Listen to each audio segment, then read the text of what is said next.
अस्सलाम वालेकुम students, my name is Junaid Arshad और आज मेरा आप लोगों के साथ सिंगल एंट्री के टॉपिक के ऊपर सेकंड वीडियो है। प्रीवियस वीडियो के अंदर हम लोगों ने डिस्कस ये किया था कि जब भी हम लोगों ने सिंगल एंट्री सिस्टम के अंदर प्रॉफिट फाइंड करना है तो उसके लिए हमें दो चीज़ें रिक्वायर्ड हैं। एक हमें ओपनिंग कैपिटल चाहिए और दूसरा हमें क्लोजिंग कैपिटल चाहिए। अब अगर तो क्वेश्चन में ये दोनों वैल्यूज़ आपको गिवन हो तो आप आसानी के साथ प्रॉफिट फाइंड कर सकते हैं, लेकिन अगर क्वेश्चन के अंदर वो हमें ओपनिंग और क्लोजिंग कैपिटल नहीं देता तो फिर हम उसको फाइंड करेंगे। अब ओपनिंग कैपिटल फाइंड करने के लिए हम ईयर के स्टार्ट के एसेट लेते हैं, यानी जब हम लोगों का साल शुरू हुआ हम उस वक्त बिजनेस के तमाम एसेट्स की वैल्यू लेंगे और ईयर के स्टार्ट में जो लाइबिलिटीज़ की वैल्यू है हम वो लेंगे और इन दोनों का डिफरेंस लेंगे और उसके डिफरेंस से जो हमारे पास आंसर आएगा वो ओपनिंग कैपिटल होगा। इसी तरह जब हम लोगों ने क्लोजिंग कैपिटल फाइंड करना है तो हम साल के एंड पे बिजनेस के तमाम एसेट्स की वैल्यू लेंगे और साल के एंड पे जितनी भी लाइबिलिटीज़ हैं वो एसेट्स की टोटल वैल्यू में से माइनस करेंगे तो हमारे पास क्लोजिंग कैपिटल आएगा। अब यहाँ पे हमें ओपनिंग और क्लोजिंग कैपिटल फाइंड करने के लिए एक स्टेटमेंट गिवन है, हमें एक परफॉर्मा गिवन है। हम इस फार्मूले को इस परफॉर्मे के अंदर अप्लाई करेंगे। अब देखें, अब हम लोगों ने ओपनिंग कैपिटल किस तरह से निकालना है। अब जो नोट्स मैंने आप लोगों को सेंड किए हैं उसके पेज नंबर 4 के ऊपर हमें परफॉर्मेंस गिवन है। अब देखें, जब भी आप लोगों ने कोई स्टेटमेंट बनानी है तो सबसे पहले आपने बिज़नेस का नाम लिखना है। अब यहाँ पे उसने बिज़नेस का नाम लिखा हुआ है अशरफ ट्रेडर्स, तो जो भी बिज़नेस का नेम होगा सबसे पहले हम वो पुट करेंगे। उसके बाद जब हम लोगों ने ओपनिंग स्टेटमेंट ऑफ अफेयर तैयार करनी है तो हम लोगों ने सबसे पहले स्टेटमेंट ऑफ अफेयर्स की हेडिंग देनी है।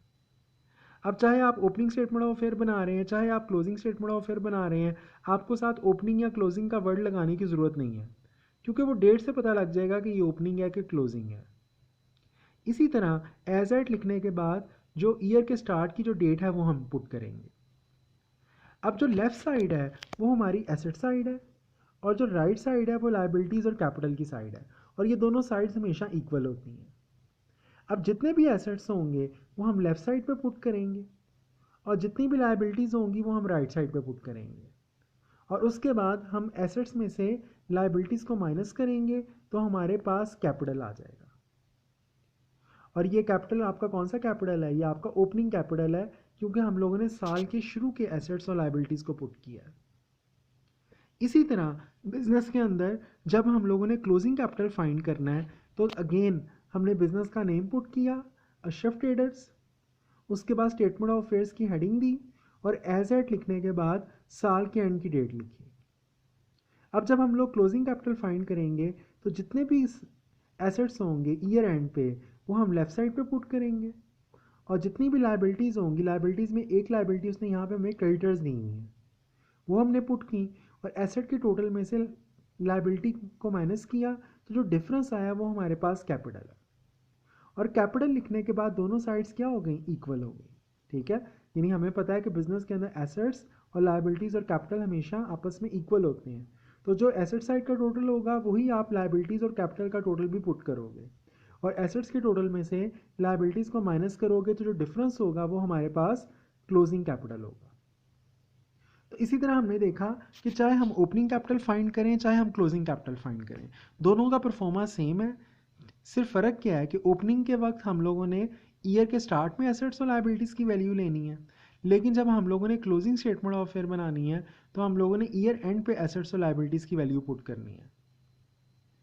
आपने एक चीज़ का और ख्याल रखना है कि अगर क्वेश्चन के अंदर एसेट्स और लाइबिलिटीज़ के ऊपर कोई भी एडजस्टमेंट हो तो जितनी भी एडजस्टमेंट्स होती हैं वो सारी की सारी क्लोजिंग कैपिटल निकालते वक्त यूज़ होती हैं।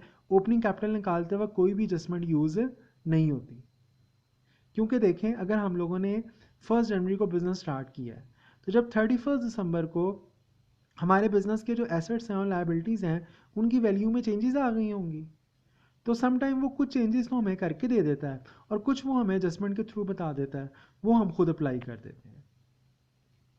अब ओपनिंग और क्लोजिंग कैपिटल निकालने के बाद हम लोगों ने थर्ड स्टेप में हम लोगों ने क्या करना है? हम लोगों ने प्रॉफिट फाइंड करना है। अब प्रॉफिट फाइंड करने के लिए मैंने आपको बताया था कि अगर तो साल के दौरान आपके बिजनेस की वर्थ इंक्रीज़ होती है, यानी अगर क्लोजिंग कैपिटल की वैल्यू इंक्रीज़ होती है ओपनिंग कैपिटल से तो हमें प्रॉफिट होगा, और अगर क्लोजिंग कैपिटल की वैल्यू डिक्रीज़ होती है तो हमें लॉस होगा। लेकिन बिजनेस के अंदर जब हम लोगों ने प्रॉफिट निकालना है तो वो हमने इस तरह से रफली नहीं निकालना, उसके लिए भी हमने एक स्टेटमेंट बनानी है जिसे हम statement of profit and loss का नाम देते हैं। अब जब हम लोगों ने statement of profit and loss तैयार करनी है तो statement of profit and loss का परफॉर्मा हमें पेज नंबर 6 पे गिवन है।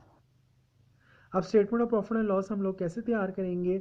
सबसे पहले हम लोग नेम ऑफ बिजनेस मेंशन करेंगे। अब यहाँ पे देखें उसने नेम ऑफ बिजनेस मेंशन नहीं किया, लेकिन सबसे पहले आप लोगों ने यहाँ पे नेम ऑफ बिजनेस मेंशन करना है। Name of business mention